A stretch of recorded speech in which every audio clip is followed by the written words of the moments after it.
With the 2020 election just 1 week away, a record number of women are running for the United States House and Senate, including candidates right here in the QCA. TV6's Michael Tilka spent weeks interviewing candidates on both sides of these monumental races, 100 years after women earned the right to vote. Across the country, women are running for office at historic rates, and it's being reflected here in the QCA. The Iowa 1st and 2nd congressional races, the Illinois 17th district race, and the Iowa Senate race all feature women as both the Republican and Democratic nominees.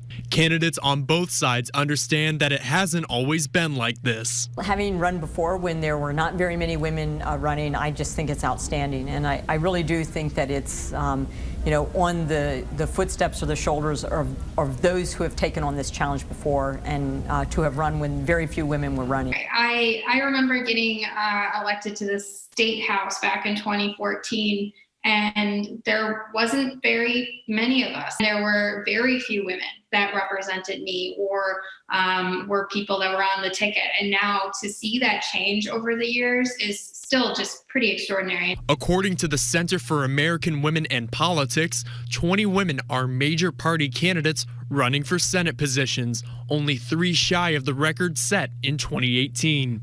And a record 298 women are major party nominees for the House, which is up from a record of 234 women that ran just 2 years prior. Esther Joy King is a first-time nominee this year and says it helps to have support so close by. I've loved, like Marionette and I will text encouragement. Hey girl, you got this. We are on Zoom calls together on a regular basis, collaborating, encouraging each other.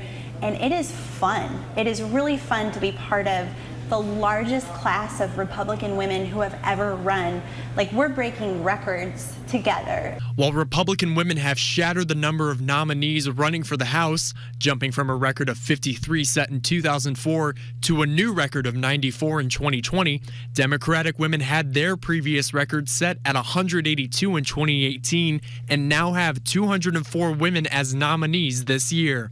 Iowa's 2nd District Democratic nominee Rita Hart could become the first ever woman to represent Iowa's 2nd District, along with Dr. Marionette Miller-Meeks. She explains how women running is a game changer. Having women's voices at the table makes a difference.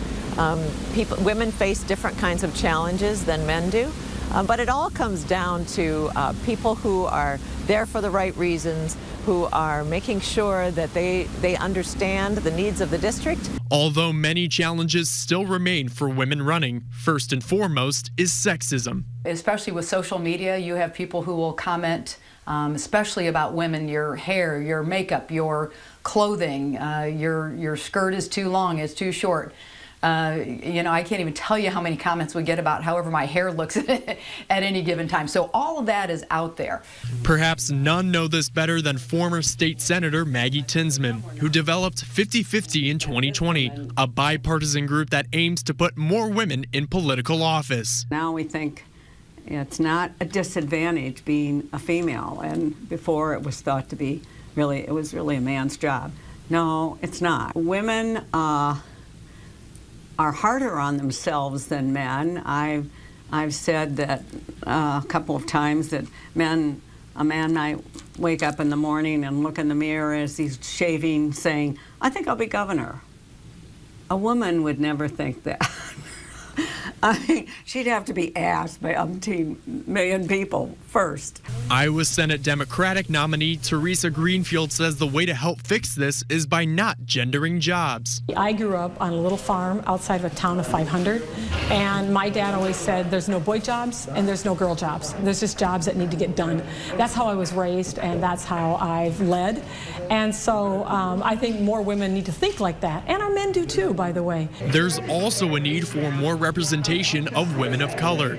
According to the U.S. Census Bureau's 2019 estimate, women of color make up approximately 21% of the U.S. population, but women of color make up only 9% of the current members of Congress. The main way to address this, according to candidates, is speaking up and taking notice. Just encouraging more people in general to engage in the political system, know that you are worthy of running for office. Your voice does matter, and no matter who you are, you deserve a chance to step up and make sure that voice is heard. You have to take a look around the table and see who's missing and invite them up to the table. Both sides urge people to encourage qualified candidates no matter the level of office. Overall, women typically have to be asked 3 times before they will consider running for office.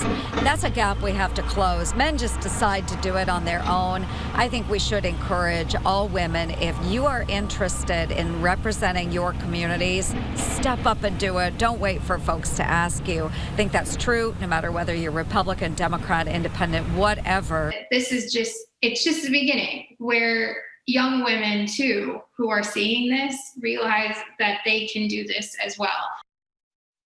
All right, TV6's Michael Tilka joins us now. And Michael, why did you decide to do a story on all these women candidates in politics this year? Yeah, so I decided to do this just based on watching the commercials and noticing that there were so many women running, and then looking into it, I noticed they were all so close by in the QCA.